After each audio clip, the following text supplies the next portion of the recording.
Tuperas y tuperas, today on DOOP by the River, the Philadelphia Union are heading into another rivalry match. That's 3 in a row. This time, the almighty NYCFC, who we all know gives us all fits. Don't you dare go anywhere because you do not want to miss this episode of DOOP by the River. And let's get it started, guys.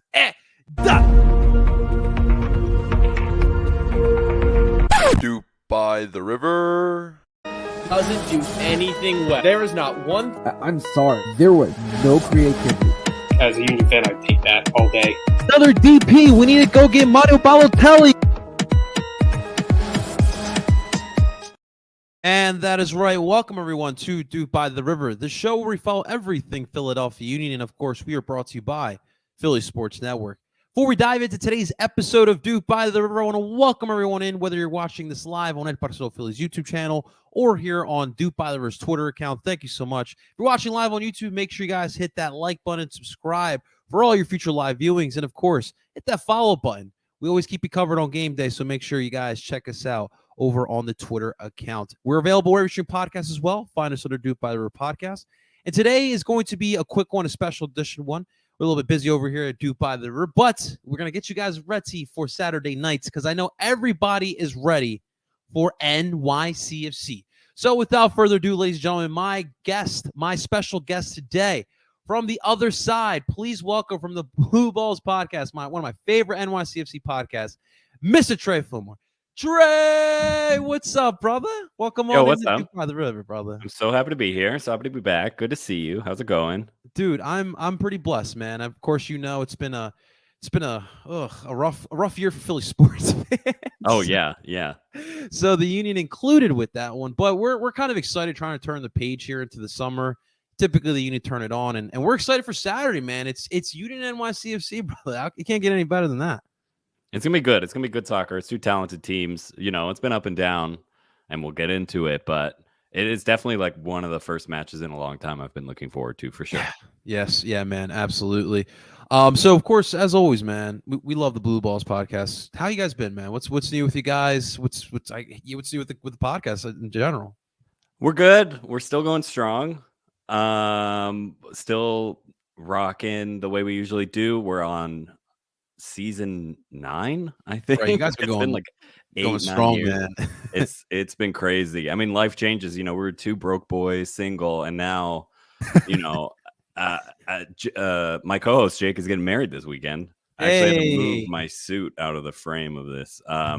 So I'm just panicking, trying to get ready and everything. So that's going to happen during the game, which is exciting. It's fun. And everything's going well. You know, happy to be here. I'm happy MLS is still going strong with the Apple deal and everything. And I'm blessed that I don't know how this happened, but I'm now a member of North American Soccer Reporters. So you got to be nice to me so I can vote for Philly players when they deserve it, or else I'll take it, you know, too seriously. Vote for guys like, no, I'm just kidding. But that's awesome, man, dude. That's really beautiful. Like, you know, I just got engaged this past month. Congratulations. Thanks, brother. And like now I'm in the process of getting married, and I'm like telling my girlfriend who's got a huge Puerto Rican family, like, babe, I gotta invite my podcast guys, man. Those guys have been rocking with me since day one. I gotta do it. So it's a beautiful thing as you know we keep growing in MLS content creation world, and these relationships keep getting built. Not even just with our podcast mates, but you know, just like you and I, and other markets as well. And it's a beautiful thing. I don't think America really grasps our community too well, man. They will. One day it'll come. They'll get it. And we're doing the hard work. We're doing the dirty work. Yes. We're keeping people informed and having a good time. Setting the groundwork, man. That's absolutely true, man. So obviously, listen, these two teams have history, right? Last 2 Eastern Conference Finals were represented by both New York and Philadelphia. My question for you, because I had no idea. Like when the playoffs started, I did not guess NYCFC was going to be at the end, right? I knew it was going to be Philly. Like I had the hunch would be Philly, but I did not think it would be NYCFC. At some point last year, did you think NYCFC would be back in the Eastern Conference Finals? The finals is tough because we, obviously the biggest story for NYCFC like last year was losing Ronnie Dyla, the coach and the championship winning coach, and Tati Castellanos, the best striker in all of MLS, around the same time. And so there was a lot of limping going on the second half of the season, kind of pulled itself together. And then we went on this amazing road run again in the playoffs. And so I don't know if I'd ever be surprised with the amount of talent NYCFC has had that they would make the conference finals, but I will admit on this podcast, because I'm on your podcast, that I was fully convinced we were not going to win that game against you guys, and it turned out to be true. I think there was moments in the game where NYCFC might have been able to break through, but there was not a chance. I was just happy to be there, so to speak. Let you guys have your time. A fantastic team. So to answer your question, no, I did not. When Montreal pulled the dud they did, I was like, wow, this is really gonna happen, right?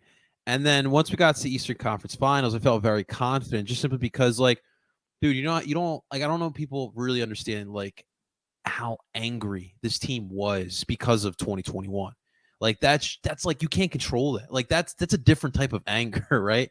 And so that really drove the team, and that's why I felt confident. Now you guys had the lead, and at that point, a different time, a different me would have been like, fuck, it's done. But I felt fully confident, and obviously you saw what happened. But I think, again, it adds to this rivalry because, Trey, through the first 10 years of this club's history, it was always Union versus Red Bull calling us little brothers. But then comes NYCFC. You guys had the better hand in the beginning part. Obviously, we had 7 years we couldn't win in Yankee Stadium. Now we have the playoff history. So with MLS, really driving these rivalries, man, where is this rivalry to you in the MLS landscape? I think it's huge. I think for rivalries to be important, both teams have to be good. And I think these teams have been good teams. And I think the proximity is always, it's not a difficult trip at all whenever I go down to the Philly Stadium, Subaru Park. And obviously there's moments of contention. There's those storylines of feeling, fair or unfair, the players not being available, and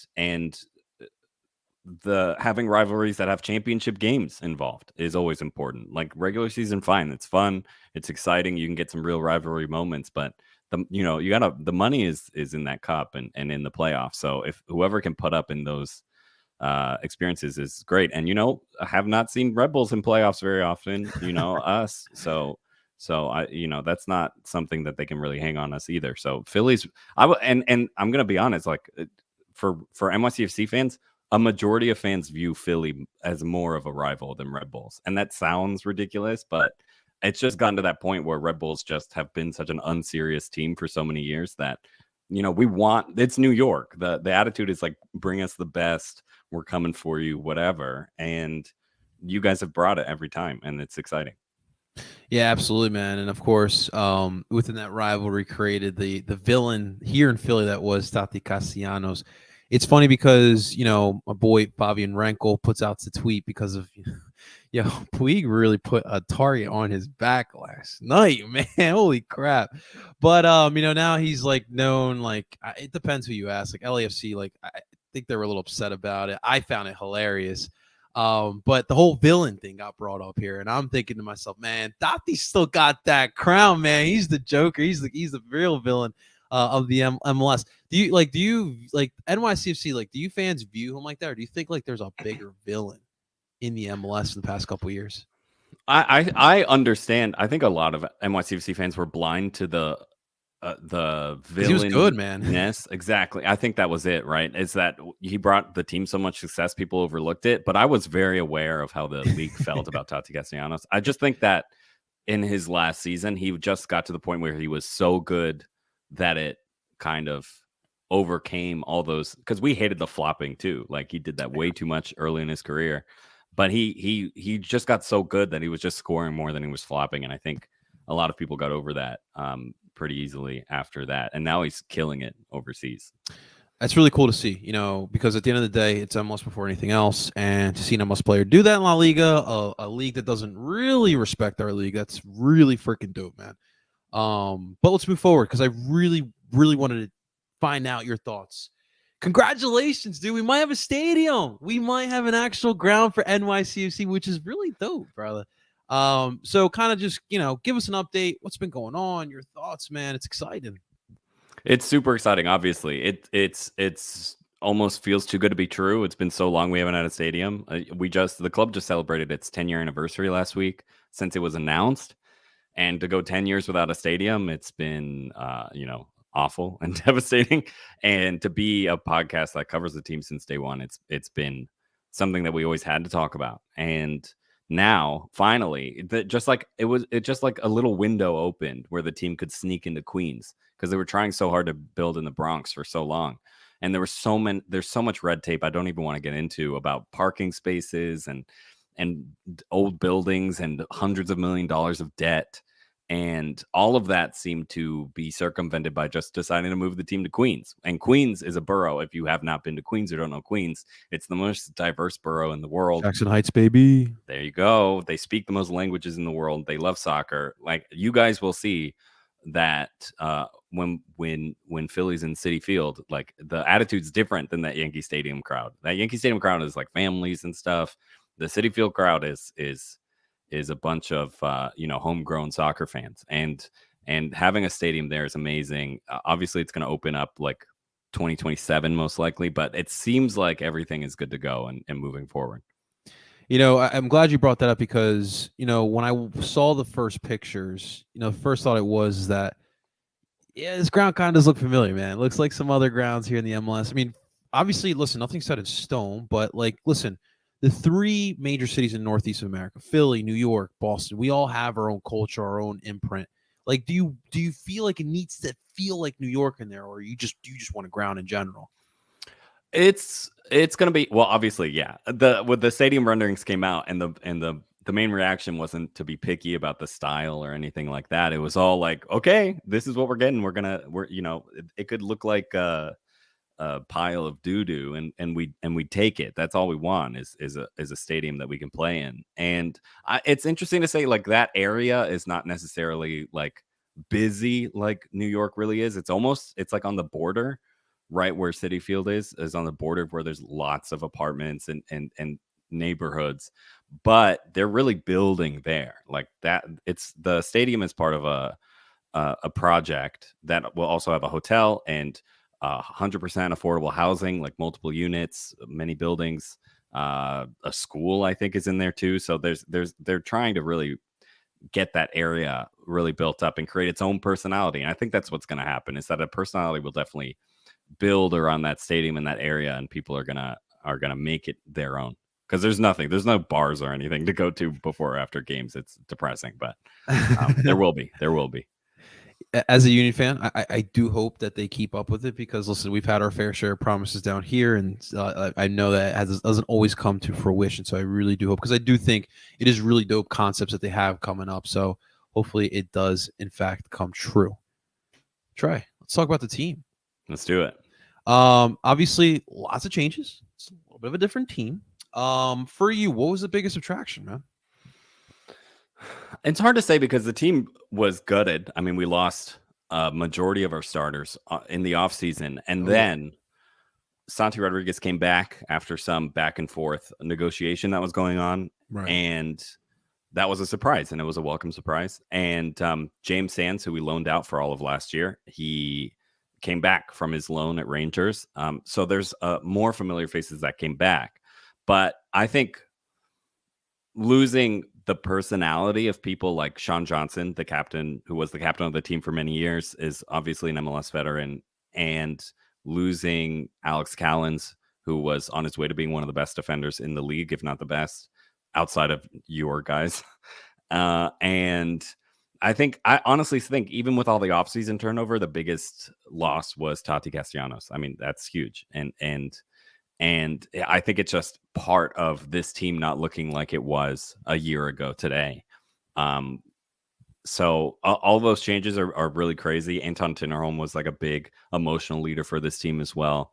So it's been surprising. I think a lot of the young guys have stepped up, and the losses have not been so huge. Like Luis Barraza is a first-year goalkeeper now, and he's doing a fantastic job. But what you are getting is youth. You're getting young players that don't know how to finish out games, players that their mentality is so up and down, and their performances are so up and down, and that's what NYCFC is not used to seeing. They want to be this CFG machine that's always good, always has consistency, always has good play, and this is the first year in a very long time that that's not the case because of how young this team is. It's interesting because, like, you think of New York and you think of the biggest market here in the MLS, and one of the biggest markets in the MLS. And yeah, I to go through this route, building young, it's like Philly does that, like not New York, but it's definitely a good way to build it. And at the end of the day, all these teams, they want to collect some dough, and that's kind of a way to collect that dough to continue the rotation of the good soccer that you continue seeing up in New York. So it is interesting. I was, when you guys traded for Matt Freese, really thought y'all were gonna start starting him, but I completely get it if you got Braz out there balling out. But we're still rooting for a Freezy down here. That's been an interesting side thing, because even into the first 2 weeks of the season, Nick Cushing didn't name a starting goalkeeper. He was just playing Barraza out of practice, and then was saying, we'll have one when we have one. But it's never changed. Freeze started our Open Cup game. I think he did a pretty good job. He's getting paid more than Luis Barraza, but at the end of the day, Barraza's been battling with learning under Sean Johnson, and kind of was in the mentality that this is going to be his team, his crown. He watched like an MLS veteran captain, and how that you're supposed to be when you have that job. You guys have Blake, you know what that job is. And I think Barraza has really surprised a lot of people by taking that opportunity and becoming and just performing really well. He's a little undersized. He still looks a little nervous sometimes, but he's got enough juice to start. We'll see by the end of the season what happens. And Free still has an expectation to start at some point in his own mind, but we'll see. Doesn't hurt to rotate, but I mean, it is wild because you learn Matt sitting under Andre for so long. He's always had the talent to start. It's like you're not taking Andre's spot. And he goes to NYC, and then Raza turns it up, and it's just such a tough spot, man. It's not like he's not deserving, but competition is competition. That brings the best out of players, but sometimes can't give it a little bit. So we'll still be pulling for Matty Freeze down here, man. So what's the goal? What's the plans this season, man? Where is the expectation for this NYCFC team? I think the expectation's high because we're in this window of having a lot of talented young players that are kind of ready for that next step in their career. You have Santi Rodriguez, you have Talos Magno, you have Gabby Pereira. We got Richie Ledesma as a mercenary signing, U.S. men's national team player. Those are that's our front line, and they're super talented. Every single one of them is a great player. But the problem is that I know we keep bringing up Tati, but you lose Tati. And the second half of last season, the team rotated striker, some Talish, some Eber. And then in the offseason, they made the decision. They're saying, we're going to turn Talish Magno, one of the best wingers in the league last season, and we're going to turn him into a number 9. And Eber said, okay, bye. And he left. And now they were stuck and committed to that. And they instantly realized it was a mistake and gave up on it. Like 4 games into the season. I mean, he's just not that player, even though he's tall and can shoot and whatever. He's not a striker. He doesn't have that instinct to shoot when he needs to, and he doesn't know how to move in the center. So this team has just there's just a humongous hole in the center forward space on this team. So the goal of the season right now is to wait until the transfer market opens so we can get a number 9. And then after that, it's how fast can we integrate them so that this team can run? Did he want to play at the 9 position? Talish? Yeah. I think he was. I don't. Obviously, you do what you can for the team, but he seems comfortable out there in that wing, man. Yeah, he has a lot more fun on the wing. He has more space to do his Jogo Bonito and stuff. Yeah, he's Brazilian, man. They love that. Yeah, I think if Kleberson, by the way, thank you for Kleberson. That's been great. I think if World Cup winner Kleberson is like, you're going to play at the 9 now, then you're going to do it. Yeah, we screwed up with that one. I'm not going to lie to you. Oh, we needed him so badly. We didn't have one staff member that spoke Portuguese. He came in so clutch. Dude, I really want to learn Portuguese. I'm not going to lie to you. You have to come from Portugal. So it's definitely on the bucket list to learn some Portuguese for sure, man. But yes, we miss Kleberson. We love you, Kleberson. We hope nothing but the best, except for on Saturday. But, I guess, you kind of have answered it, but, I want to ask you still, started off the season pretty solid. It's not been so hot as of late. What has it been? The goal scoring? Has it been the defense? Has it been, I've seen a lot of talks about Nick Cushing. What has it been, man? What's the difference been? I think there's like 2 or 3 main points. And the first is that NYCFC is by far the worst team in the league conceding set pieces. Okay. They're reaching a historic level. We have now conceded 50% of our goals from set pieces. Okay. And it's shocking. I don't know what happened. We have Vartugian, who also came from Philly, by the way, but that was a long time ago, like 10 years. Vartugian has been such a good set piece coach for years, and I think it's falling apart because the team's so young that they just lose focus on every set piece. I don't know what's happening. But outside of the set pieces that, we've only given up 7 or 8 goals throughout the season. And the team has been extremely rock solid at center back and goalkeeper. Like, we're not letting a lot of good chances happen. It's just those stupid fouls outside the box lead to goals. The stupid corner kicks lead to goals. And so that's the main problem on the defensive end, is only set pieces. Everything else is rock solid. The problem has really been the number 9 missing, is that this team is so talented up front, but they have no movement, no space, no one running into the box at any time. So just one of the worst teams in the league when it comes to creating chances right in front of the goal. It's been really demoralizing to watch this team do so well, hold so much possession, and they hold so much possession, and it just leads to nothing over and over again. And the last thing that is the biggest story is that this team is awful on the road. We've never won a road game. We got our first tie on the road last week. But at home, they look dynamite. At home, this team is clicking on all cylinders. I'm going to assume part of that is because young players like to play in front of fans, home fans more, and they get fun. We have the Brazilians and the South Americans that love to show off and have fun and look good. And then you have a smaller pitch. I mean, I'm not going to lie. Like, I'm on a Philly podcast. I'll be honest. We have a small pitch and it's great for us. And it works. And Jim's smiling somewhere. No, I'm sure. So that kind of takes away some of the limitations of not having a number 9. And it also, just the team being so comfortable playing in those stadiums has been really beneficial and really fun to watch. Like our last home game, when we played Dallas, we dominated them. I mean, it was not even close. They should have thrown in the towel. They had no chance. It was like a party. The question is, are we going to see that same lineup in that game, strikerless lineup yet again? And who's to say? We'll see. So I guess the question I have to ask this because, from your attacking struggles, and our backline's pretty strong, even with the addition of Damian Lowe to the rotation of center backs. Dude, is this a match where we're going to see NYCFC potentially parking the bus, just trying to get some points? Definitely going to be a possession-heavy game. I mean, NYCFC is going to be desperately pinging the ball around the back line forever. It's just going to be what they're really interested in doing, is to limit the chances of Philly. Because, look, you guys run a 2-striker system, always difficult to play against. And with the way we're set up, we've switched to a single pivot to try to move Keaton Parks further up the field with mixed results. And running a single pivot when you have a player like Gazdag is like, I don't know what we're going to do against him. And you're 100% right. Like, all the chances for NYCFC are going to have to come from stretching the field as wide as possible, as wide as you can on our tiny stadium.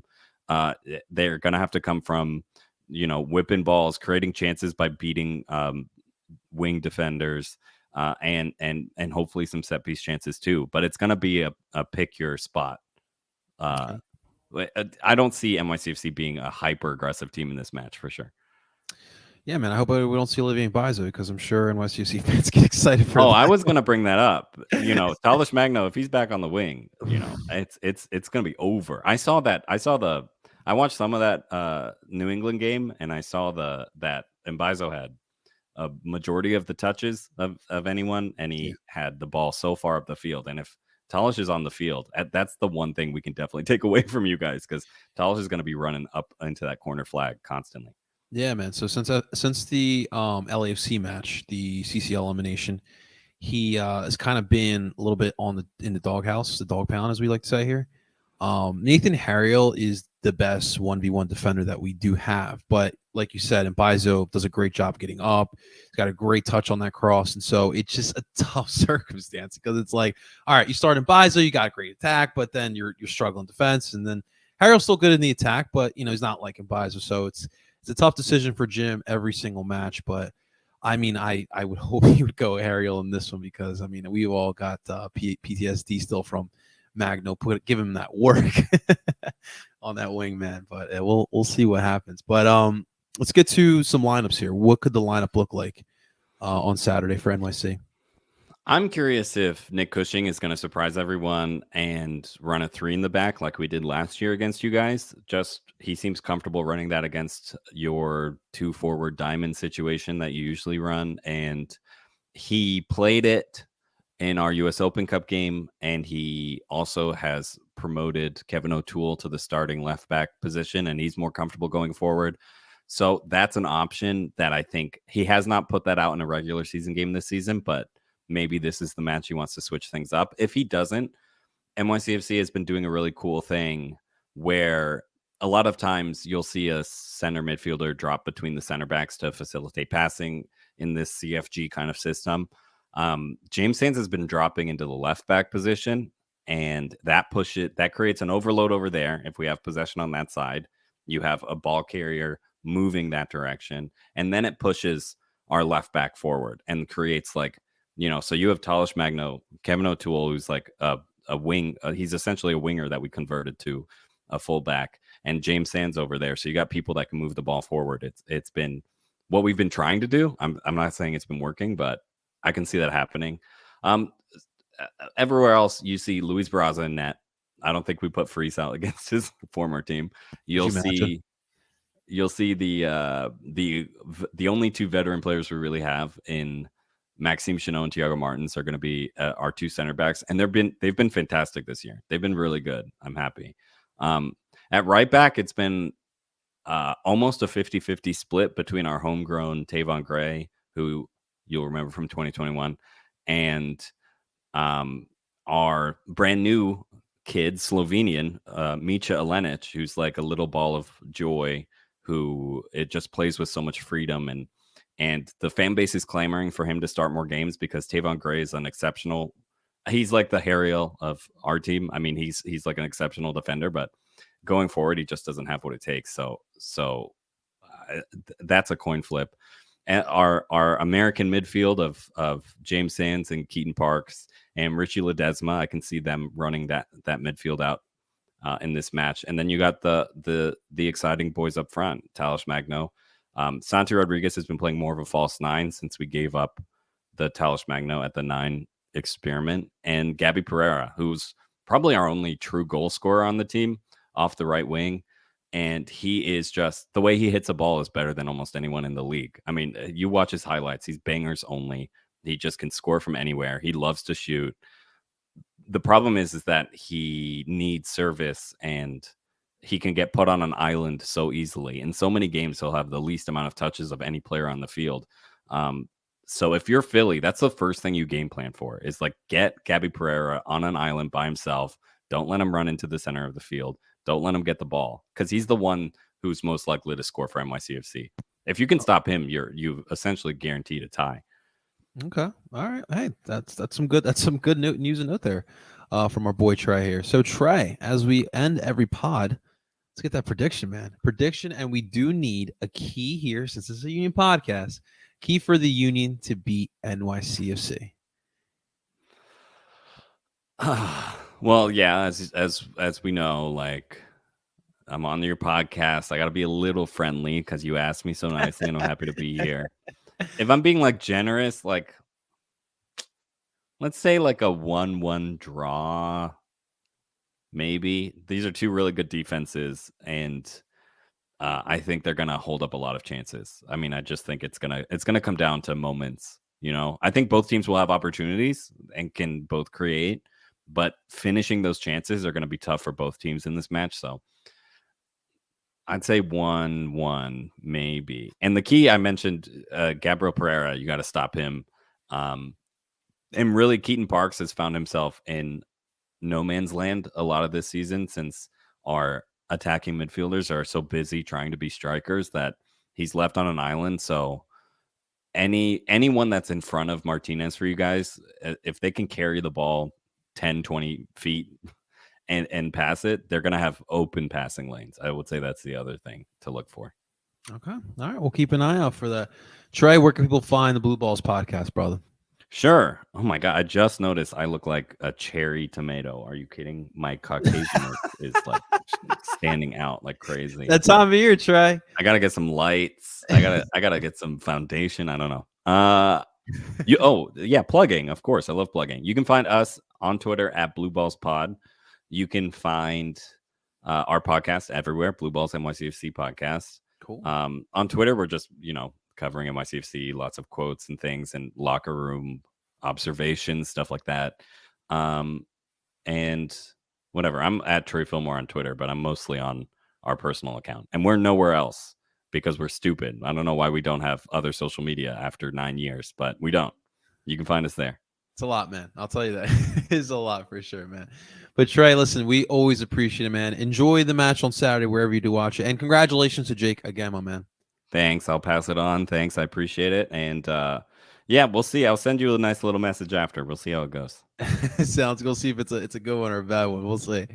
Ladies and gentlemen, that's going to do it for today's episode of Dupe by the River. Make sure you guys hit that like button, subscribe for more of Dupe by the River. And of course, you can find us River Stream Podcast. Find us under Dupe by the River Podcast. Ladies and gentlemen, that is Trey Fillmore. I go